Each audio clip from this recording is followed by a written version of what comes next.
ဘွဲ့မင်္ဂလာပါဒီနေ့မှာတော့ကိုကောက်ရဲ့ logo ကို AI နဲ့အလွယ်တကူဘယ်လိုဆွဲလို့ရလဲဆိုတော့ကိုကျွန်တော်ပြပြပေးမှာပဲဖြစ်ပါတယ် logo ဆွဲဖို့ဆိုရင်တော့ ChatGPT နဲ့ Gemini မိတ်ဆွေတို့အဆင်ပြေအောင်သုံးလို့ရပါတယ်ကျွန်တော်နှစ်ခုစလုံးကိုနမူနာဆွဲပြမယ်ပေါ့နော်ကျွန်တော်အရင်ဆုံး ChatGPT တဲကိုတွားလိုက်မယ် ChatGPT တဲကိုရောက်ပြီဆိုရင်ကိုရေးချင်တဲ့စာသားလေးကိုရိုက်ထည့်လိုက်ရုံပဲပေါ့နော်ဒီမှာကျွန်တော်ရေးပေးထားတဲ့စာသားလေးကတော့ Movie Recap Channel အတွက် logo ဆွဲပေးပါရေးချင်တဲ့ပုံစံကတော့ Asset Movie Recap ပေါ့နော်ပြီးတော့ asset ဆိုတဲ့စလုံးကိုတိတာထင်ရှားအောင်လေးခိုင်းလိုက်တယ်ပြီးတော့ background ကိုကျွန်တော်သူ့ကိုအဖြူရောင်တိုးခိုင်းလိုက်တယ်ပေါ့နော်ပြီးရင်ကျွန်တော်ပုံထုတ်ပေးနေပြီပေါ့နော်ပြီးရင်တော့ကျွန်တော် Gemini ကိုတွားမယ်ပေါ့နော် Gemini ထဲရောက်ပြီဆိုရင်ခုနလိုပဲစာသားလေးရိုက်ထည့်လိုက်မယ်ရိုက်ထည့်ပြီးသူ့ကိုပို့လိုက်မယ်ပေါ့နော်သူ့ကိုပို့လိုက်မယ်ဆိုရင်သူလည်းဒီမှာပုံထုတ်ပေးနေပြီပေါ့နော်အဲ့ဒါဆိုရင်ကျွန်တော်က ChatGPT ထဲကိုပြန်တွားမယ်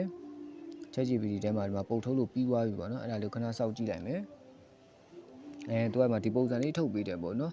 လှတော့လှပါเนาะဒီမှာ asset ဆိုတဲ့စလုံးကိုအကြီးဖြစ်အောင်သူရေးပေးထားတယ်တိတိတတ်တတ်ရေးပေးထားတယ်เนาะ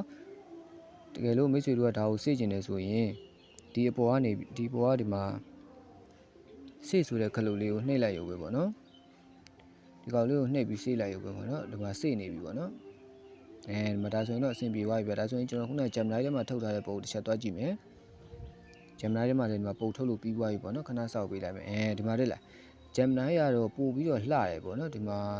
ပုံလေးကရိုးရိုးရှင်းရှင်းလေးနဲ့ပို့ပြီးတော့မိုက်တယ်လို့ခံစားရတယ်ပေါ့နော်ဒီကောက်ဆိုရင်ဗာကြည့် ChatGPT ကပုံကြတော့နည်းနည်းရိုးနေပြီနော်လူတိုင်းသုံးနေကြတဲ့ပုံစံဒီကောက်လေးကြတော့နည်းနည်းပို့ပြီးတော့အမြင်ဆန်းတယ်ပေါ့နော်ရိုးရိုးရှင်းရှင်းလေးနဲ့အမြင်ဆန်းတယ်ပို့ပြီးတော့လှတယ်လို့ခံစားရတယ်ပေါ့နော်တကယ်လို့မိတ်ဆွေတို့ကဒါကိုစေ့ကျင်နေဆိုရင်အောက်ဆုံးကဒီဘက်ညာဘက်တောက်ကစေ့ဆိုတဲ့ဟာလေးကိုနှိပ်လိုက်ဒါဆိုရင်တော့ရသွားပြီပေါ့နော်ဒီလောက်ဆိုရင်အားလုံးပဲအဆင်ပြေကြမယ်လို့ထင်ပါတယ်ကျွန်တော်ရဲ့ဒီဗီဒီယိုလေးကိုကြိုက်နေတဲ့ဆိုရင်အပေါက်လေးနှိပ်ပြီးတယ်လီပေးသွားကြပါဦးနော်